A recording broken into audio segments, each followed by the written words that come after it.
Hello, and welcome back for another episode of Hunter Tuned. Today we are out at the shop and wanted to discuss some things with you guys because we might be planning on getting a different shop. You guys know that we've been at this shop for, I think, like 8 months now or something like that, and it has worked very well for us and has definitely got my feet wet with, you know, having a shop and whatnot. But there is another problem that we have, and it is this. We have 4 cars outside and my trailer, and we have the Mustang and the Cutlass also inside the shop and my purple car, so we're kind of running out of room. The only reason that I'm thinking about upgrading to a bigger shop is because the current shop that we have, like I said, it's just the ceilings are kind of low, so we can't install a hoist to work on stuff, and the size shop that we currently have, we have to pull out like 2 or 3 cars out of the shop so we can have room to work on one comfortably. I don't know if you guys know what it's like to work in a crammed space, but you know, right now inside the shop it's easily accessible to work on stuff in here. But if we have like another car right here and like another car over by the Mustang, it's definitely a lot harder to, you know, maneuver around the cars and whatnot. So, and like I said, I can touch the ceiling here. It's definitely a little bit tricky to do engine swaps and stuff with the cherry picker, just because the cherry picker does come up kind of high and it hits the ceiling and whatnot. And where the garage door is, like I said, I'm not complaining at all about this shop. It has treated us great, but I think it'd be a lot nicer to have a bigger shop. That's all I'm saying. So we did mess up the wall over here a little bit too, because pulling cars in and out and trying to get cars over to that side of the shop, you have to hook them really hard to get them to go into that side of the shop. And I ran into the wall twice, 2 different occasions. And you guys know that we do have the chassis dyno installed into the ground over here, which won't be too big of a deal to remove. We just need to obviously take it out of there with a cherry picker or something and then fill the hole back up. And we still have all the old gravel that came out of the floor, and then we'll just pour over it, which honestly would probably be about a couple-hour job. It wouldn't be too bad. It's all over there. Is it? Yeah. Oh.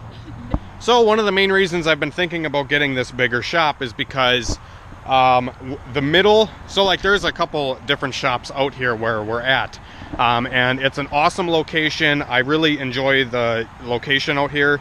It's kind of out in the country, and you know, we don't really get hassled a lot for making noise or, you know, wrenching at, you know, 2, 3 in the morning with the music blaring and stuff like that. That's why I love it out here. It is kind of like a home away from home in a sense.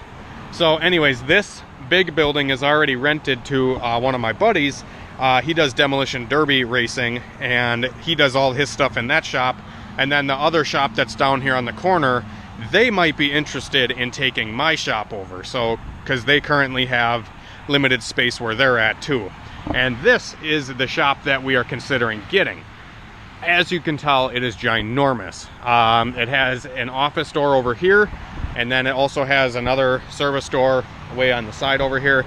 We can park our trailer right in this area here, or even behind the shop back there. But I mean, guys, this thing is ginormous. I think it's like 42 by 60, I want to say, is the dimensions. I'm not exactly sure of how big it is, but we could comfortably park 6 cars and work on 4-ish in this shop. And the ceilings are tall enough. Obviously, I can't go inside right now, it's locked, but the ceilings are tall enough on this shop to be able to install a hoist or a car lift. It does have a huge propane tank in the back too for the heater, because we are in Wisconsin and it does get chilly. So it would be nice to have another heated shop. This one's insulated, heated, everything just like our current shop.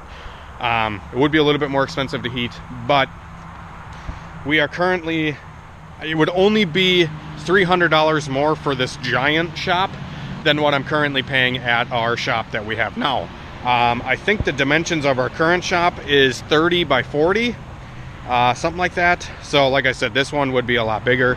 And yeah, the only downfall is this one does not have running water or a bathroom, which sucks. But if the demo derby guys move into our old shop, you know, we got access. But yeah, like I said, guys, I love it out here just because you don't really get hassled for noise, and like The landlord's super cool with what we're doing out here, dynoing cars and stuff like that. He's a good guy. So like I said, thinking about it, let me know what you guys think down in the comments. If we should get the bigger shop, I just don't want to bite off more than I can chew. It is a little bit more money, and I don't know what we're going to do with the dyno either, because you guys know that the dyno we currently have is like horsepower limited. We currently have successfully made, I think, 650 horsepower on it with the old water brake that was installed onto the dyno, but that has soon been broken. So we currently only can run cars that make less than like 300 foot-pounds of torque and read accurate numbers. So I don't know if I would be selling the dyno. Ideally, my dream is to have the big shop, a hoist, a car lift, and a dyno jet dyno. That would be ideal. I haven't really done a whole lot of customer stuff lately because the dyno that I'm currently using is just not great. It just doesn't work. I mean, especially for the stuff that I do, I deal with a lot of high horsepower drag racing cars, so the dyno needs to be able to hold a lot of horsepower, and dyno jets can read, you know, 1500 horsepower or so, at least 1000, and they're consistent, accurate, and just super mechanical. I just love the way that a dyno jet is set up and how they work, and it's just what I want to do. I want to get a dyno jet, and I think it'd just be a great asset to HunterTuned. But like I said, they're a lot of freaking dough, and I don't know if I'd be able to come up with the money to get one, because, you know, it just is what it is. That's why I bought this dyno, just to try to get my feet wet, and I don't have a whole lot of money into that one. But we did convert it over to run with the Your Dyno software, which is kind of like modernizing an old school dyno, and that's what we did with that one. And like I said, it works for what it is, but for the stuff that I'm doing, I want to be able to do 1000 horsepower cars and not have issues with the dyno, or, you know, the roller size and all that kind of stuff. So like I said, I'm not regretting buying that dyno. I think it kind of taught me a lot, and I think it taught me enough to just realize that I need something better. Yeah, so if anybody is interested in my current dyno, before we take it over to the other shop, I may consider selling it. I'm not exactly sure yet, but I want to get rid of that one and get a dyno jet eventually.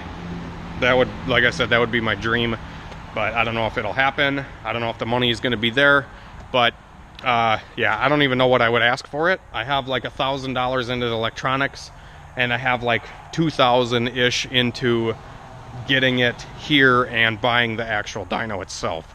And then we did some little upgrades to it as well. But yeah, so I don't know what we're gonna do yet. Drop it down in the comments what you guys think of the idea. And yeah, just figured I'd update you guys on what has been going on. We haven't really been able to get to the track. I wanted to go this weekend, but kind of pussied out at the last minute, didn't go. And we were busy doing some other things, and now today we're busy doing some more things because we actually are pulling apart the Cutlass. So this car currently has a 455 Oldsmobile big block in it, and we're going to be pulling it out with the Turbo 400 transmission and selling it. So I actually have a guy that is buying the motor and transmission out of this car, and we're going to sell it to him. So I did take apart the single cam in the last video, and I've had a numerous amount of people hit me up. Sorry if I haven't gotten back to a lot of y'all about the parts from the single cam. I'm currently waiting on a guy that says he wants to buy everything. So that would be easier for me because it'd be one shipment, one transaction, no confusion, kind of stuff like that. I think it'd just be easier on my end just to sell everything as a whole. So yeah. But like I said, if that deal doesn't fall through, I will start parting out again. I haven't sold anything yet technically. It's all still here, but like I said, I'm kind of waiting on that guy. He says he wants to buy everything, so if he doesn't end up buying everything, maybe if somebody else wants to buy everything as a package, I think I'd rather do that than try to, you know, part each individual thing out. I think I was looking around 2,000 bucks shipped for everything, somewhere around there. Yeah, anyways, without further ado, we're going to get to working on the Cutlass. All right, guys, so a few hours later, and I finally got the big block out of the Oldsmobile. So we got headers disconnected, obviously. The tranny cross members just laying down there. Yeah, I couldn't get at the one side motor mount without taking the starter out, so that kind of sucked. I had to drop the starter down and all that. But anyways, we got the big block out of the Oldsmobile. So no more big, hunky, heavy cast iron big block. I'm thinking we're gonna do a twin turbo build. So I think that's what this car is gonna get. Twin turbos, small block, LS, fuel injection, overdrive transmission, street driver. It's kind of my goal. It's kind of my goal with this thing. Yeah, I want to make it a driver, make it a nice street driver, and go 10s. That's probably all I would want out of it. Yeah, I think it should be fun. But anyways, you guys probably maybe seen these in the background. I did just pick up, I got rid of the Silverwing. If you guys have been following for a while, I picked up that Honda Silverwing scooter motorcycle thing, and I ended up trading it for two Yamaha Warrior four-wheelers. This is a 2001, and the other one I got is a 2003. That one's at my house. And a 2001 ZL580 Arctic Cat snowmobile. Great condition on this thing, great condition on the blue four-wheeler. But the only thing is the other Warrior is a little bit banged up. It's got to get a little bit of TLC done to it. But these toys will be so much fun this winter, guys. I'm super excited for the ice and super excited for snow now that I got a snowmobile. So it probably won't snow and it probably won't be cold. But we got it just in case it's going to be. And the four-wheelers will be a lot of fun. Me and the girlfriend or Christian or whoever, we can all go out four-wheeling, snowmobiling, all that kind of stuff this winter, so I'm excited for that. Yeah, got the carb off for that fucking big block. I think this guy's gonna come pick it up right away tomorrow, so we can do that. And hopefully we can push all this stuff over to the new shop soon. What do you guys think? You guys think I should get that big shop or not? I don't know. I think I'm gonna do it. I think it's a good idea, and hopefully this is the last motor I have to pull out without a hoist, because it's not that fun, especially with a big, hunky, big block. Yeah, I don't know. This thing's sold, though. I don't know, $1,000 too cheap for this thing? I don't think so. It's just a big old hunky cast iron fucking big block. Turd. Mustang sitting here with the brand new tires waiting to go ripping. I still have the stickers on the tires. We put a new motorcycle tire on my girlfriend's motorcycle the other day, and we left a sticker on it because if you leave the sticker on the tires, it's good luck. If you take the stickers off of brand new tires, it's bad luck. So always leave your stickers on your brand new tires and let the road take it off, not yourself. She doesn't believe it. Do you believe it? No, I'm not on this. Oh, Christine doesn't want to be on video. You guys got to tell me. You guys got to drop down in the comments that you want Christine to be in videos, because I really enjoy when she's in the videos, but she doesn't like being in the videos. Not today, she says. Anyways, guys, thanks for watching. Have a good night and a better tomorrow. We got new rods coming for this guy. They were supposed to be here Friday, but I got this thing all tore back down for the Civic. This motor should be ready to go this week, I'm hoping. So that's another goal that we have for this week, is to get the purple car motor done. And I got some rods coming. Like I said, they're supposed to be here Friday, but the tracking got delayed, and now they're going to be here Monday, tomorrow. So tonight's Sunday. Got the motor out of there. I'm super happy that that's over with, because that sucked. But yeah, I can't wait to put a lighter motor in this damn car and be able to whop the front end up in the air, because that motor's too damn heavy. So anyways, have a great night and a better tomorrow. We'll see you later. Thanks for watching.